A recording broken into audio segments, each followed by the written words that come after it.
大家好，我是单车小迪。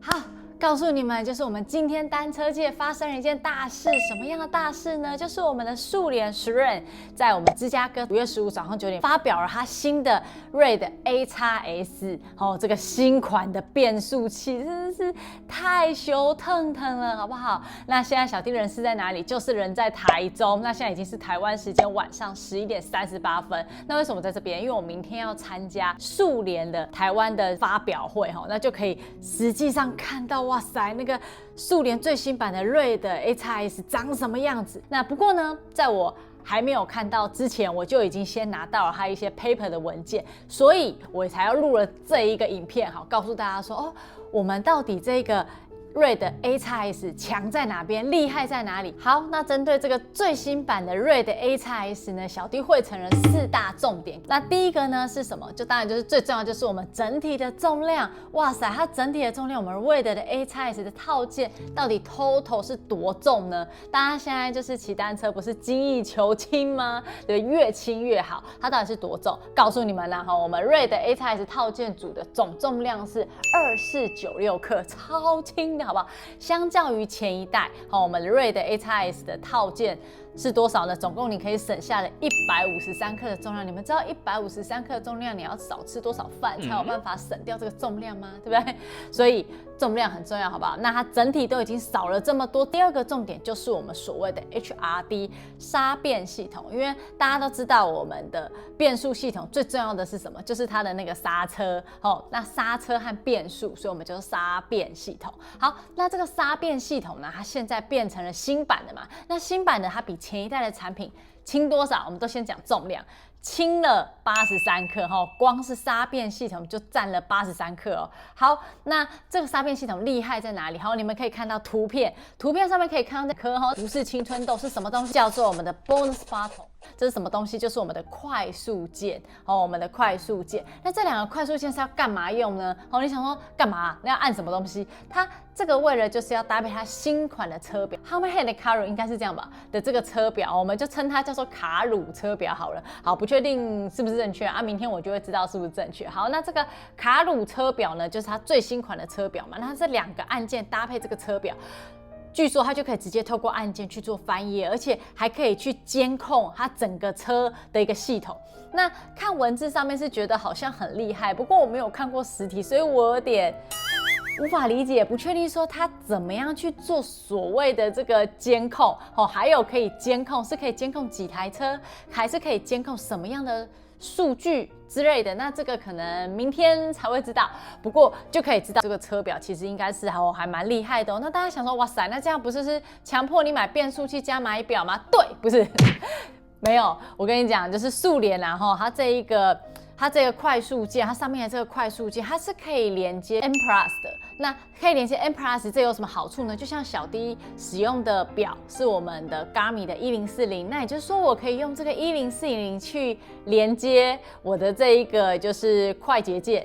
那或许快捷键也可以就是反映在我的 Garmin 表上的一些操作，例如说我可以帮我的 Garmin 翻页之类的，这个我也不太确定，那我明天也会去做这个确认因为我有把我的1040带来。好，那这个是针对刚刚讲的它的那个 bonus 的这个快捷键，感觉好像很现代化，也很科技化，我觉得蛮神奇的。好，那除了这个之外呢，我们最重要的是什么？特别是女生的手通常都比较小，通常啦。那我们在刹车的时候，是不是就会很难握？那这时候我们的最新版的我们的 RAID AXS 厉害在哪里？它就是主打的我们的上把位刹车。什么叫上把位刹车？我们的刹车会分成上面刹车和下把的地方刹车。那上把位刹车就是上面刹车，它可以减少80%的操作力道。你们知道80%有多少吗？那据说他们好像可以上把位，你在握的时候好像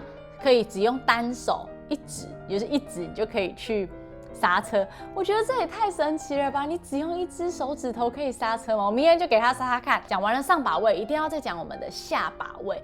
比起上一代，它的下把位刹车，它减少了33% 的操作力道，我觉得超强的。那这真的是对我而言，其实是女生的福音啦，因为大家都知道我们女生可能刹车部分就没有男生力道这么强嘛，手的握力也没有男生这么强啊，所以我也非常期待明天我实际就跟握给你们看。目前就是科技日新月异嘛，那当然握的这个变把能不能够真的符合人体工学，手才不会痛啊。我们常常就要骑那么多那种长距离的赛事，对不对？好，它这里有写了什么？我跟你讲那个文件我都写了瓦数，它这里写什么？相较于前代的那个刹车变把，显著的提升手指与车把之间的余缝。好，讲。好，我告诉你，我最重要的就是重点。它重点下面写嘛，它这里写，我觉得好好笑，它写说。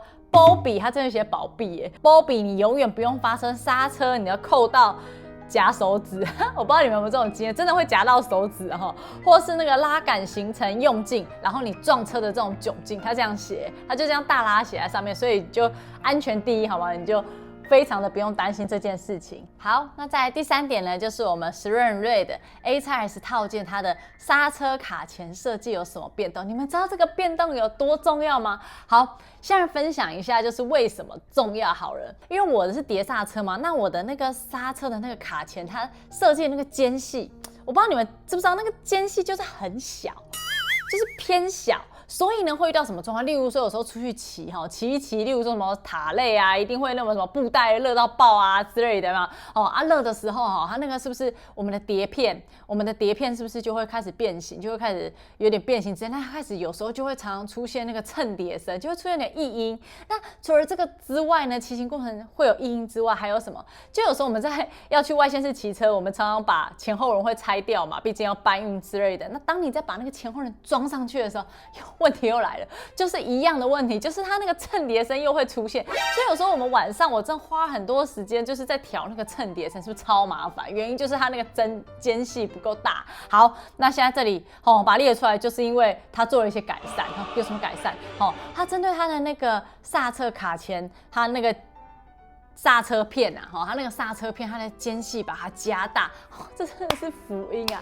它把它那个间隙加大所以就是你就可以顺畅的运转，就减少它那个蹭碟的声音就尽量让它不会有那个蹭碟声啊。我觉得这真的非常的棒，因为真的，我跟你说，我之前有一次去冲绳，真的就是隔天要骑车的那个晚上，我真的花了大概1-2个小时都在弄那个碟片，因为我就是不想要让它有那个异音啊。好，真的非常感谢那个SRAM就是改善了这个东西。好，那这就是真的大家的福音啦。第3点好，那记得就是我明天就看它有多大那个间隙要有多大，最好够大好，再来是我们第4点，电源管理以及能耗系统。大家都知道，现在我们的东西不都是电变嘛？那也是一样，电子的变速系统，所以电相对就非常的重要。好，我们的电池是它的型号就是 CR2032我快睡着了，不用担心。好，重点是什么？它正常使用可以持续多久？可以持续2年，所以你大概2年的时候你再去换它的电池就可以了。那这个2年是怎么计算？它是以那个每周骑乘15个小时来做计算。所以如果你每周骑乘30个小时或是60个小时那当然你相对你要更换这个电池的时间就更短啦。好，那再来呢，我们瑞的 A-X 它的前后变速器的电池，它可以持续60个小时的骑乘电力。60个小时是多大的范围呢？你那个再怎么样，你东山塔再怎么骑，再怎么关门，也是40个小时内会完成嘛。所以你只要充一次电，你就可以完成塔系列，好不好？它就是60个小时，所以我觉得这个电源方面、电控方面，我觉得是非常足够的。好。那针对这些 paper 的文字，因为毕竟现在我讲一讲，也快1点了。好，反正我还要剪片给大家看。Anyway 呢，我就把这一些浓缩成这4大点的精华给大家稍微尝鲜知道一下，就是它强在哪边。那当然它强的不止这些，包含什么我刚看到还有什么，还有功率计，有没有知道？瑞的它的 A-X 它有最新款的功率计，我看起来哇塞哇碎了那个功率计它这里写那个建议售价，我看多少钱？我有看错吗？$1200。我告诉你按照现在的那个汇率，$1200呢，大概就是38,638块。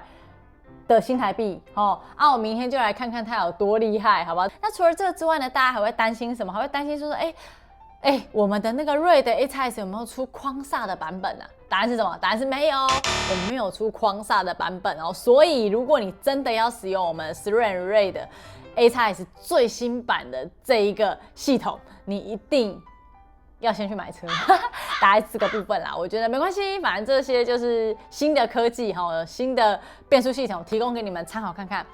好啦，以上大概就是针对我们最新版的时润锐的 A-X S， 我们浓缩这4大精华给大家去做分享咯。那其余的部分呢，明天小弟也会实际去做骑乘，实际去变看我们这个最新版时润锐的 A-X S 是怎么样，我就实际上路拍一部影片给你们看，好不好？好啦，那以上大概就是针对今天的分享，那希望这一些让你们真的觉得非常的香。好。那我要继续赶快把影片剪出来给你们看。那我们的影片大概到这边，那我们下次见喽，拜拜。